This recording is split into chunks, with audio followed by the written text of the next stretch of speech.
everyone, Mina here. I'm here today to talk with you about a topic that plays an important role in our life. That is our memories. Particularly, we will talk about the short-term memory and long-term memory, and I will share with you some practical ways to help you improve your memories. Let's start. To start the video, I want to ask you some questions. Have you ever struggled to memorize a phone number? If not, try remembering the one on this video: 251 398 2764. Or have you ever struggled to remember what you want to buy at the supermarket even after making a list at home? Yes, this is so difficult to remember it, right? So now we will explore why we are difficult to remember is. Our memory is often divided into sensory memory, short-term memory, and long-term memory. But in this video, we'll just talk about the short-term memory and long-term memory. First, we will talk about the short-term memory. Short-term memory holds a small amount of information for a short time, usually 20 to 30 seconds. Think of it like a quick note you jot down in your brain. If you don't use it, it disappears. When you learn something new, short-term memory brings it up in your brain before the rest of your brain decides what to do with it. If it's important, your brain will try to store it in the long-term memory. If not, it will be gone. Short-term memories can only hold around 5 to 7 items at once. That's why a long number is very difficult to remember. That's also why once you type it in the phone number, you probably forget it right away. Short-term memories only last a few seconds and can only handle a few digits at a time. And another important key is that short-term memory is very vulnerable. It's easily disrupted by distraction or passage of time. If we are not actively rehearsal or focus on what we are trying to remember, it will begin. So now let's talk about the long-term memory. In the long-term memory is where your brain store information for a long time, everything from the childhood memories to the facts you have learned for exams. Unlike short-term memory, long-term memories has almost unlimited space. How about duration? It can last anywhere from a few hours to a lifetime. When information moves from the short-term memory to a long-term memory, it goes through a process called encoding. This is how your brain organizes information, making it easier to remember later. So now, what's the difference between the short-term memory and long-term memory? The key import, the key difference is duration and capacity. Short-term memories is temporary and has a limited space, only holding information for a short time, 20 to 30 seconds. However, long-term memories is more permanent and has unlimited storage for things you remember for a lifetime.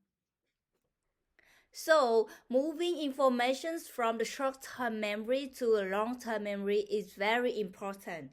For example, if you are studying for a test, you need to review the material many times so that your brain can store it for later. Short-term memories help you perform quick, everyday tasks, but long-term memories is where you store all the experiences, knowledge, and skills that make you who you are in the future. Alright, now that we understand the basis of memory, let's get into how you can improve. both short-term memory and long-term memory. Here are some practical tips for you to try. First, practice rehearsal. One of the best ways to improve short-term memories is through rehearsal. The more you practice repeating the information, the more likely it will be transferred to the long-term memory. Try to repeating a phone number or a word list to keep it fresh in your mind, and eventually it will stick.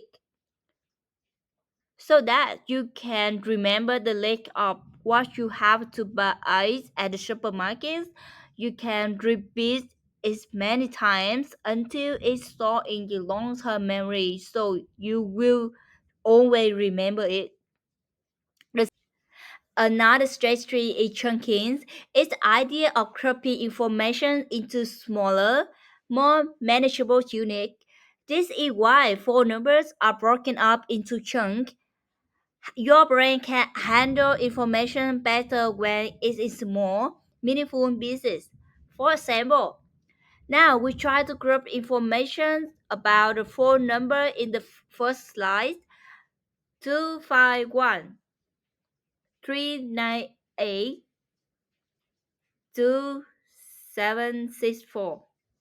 Look, it's easier to remember that phone number, right? Next, sleep and rest. Sleep and rest is very important for your brain. You never underestimate the power of sleep. Sleep and rest. Sleep and rest are very important for your brain. You never underestimate the power of sleep. Your brain consolidates and stores memories while you sleep, so getting a good night's rest is crucial for improving memory retention. For example, before I had a short time and did not sleep enough, I could not memorize the lesson in the school, and my sister told me I needed to sleep enough to help my brain recover, and after that I could focus on studying better. Next is physical activity. Doing exercise is not only help your body but also boost your brain health. Regular physical activity can enhance cognitive functions, including memory. So that's why you need to every day to keep the do exercise. At least you can walking do the basic activity to can improve your health and improve your brain. Final, I would like to share is reduce stress. You know, chronic stress can impair memories and cognitive functions. Relaxation techniques like meditations or deep breathing can help you reduce stress level and improve memory performance. So I usually, usually when I feel stressful or even cannot think smoothly, so one of the best way I will practice is meditation. After meditation, I will feel better and my mind and my brain look clearer than before. So we talk about the short-term memory and long-term memories, how they work, and tips to improve your memories. By practicing techniques like rehearsal, chunking, and getting enough sleep, you can boost your memory skills. Remember, just like any other skill, improve your memories take time, need to practice and effort. Hope you So, I hope you enjoyed this video. Thank you and see you next time. Bye.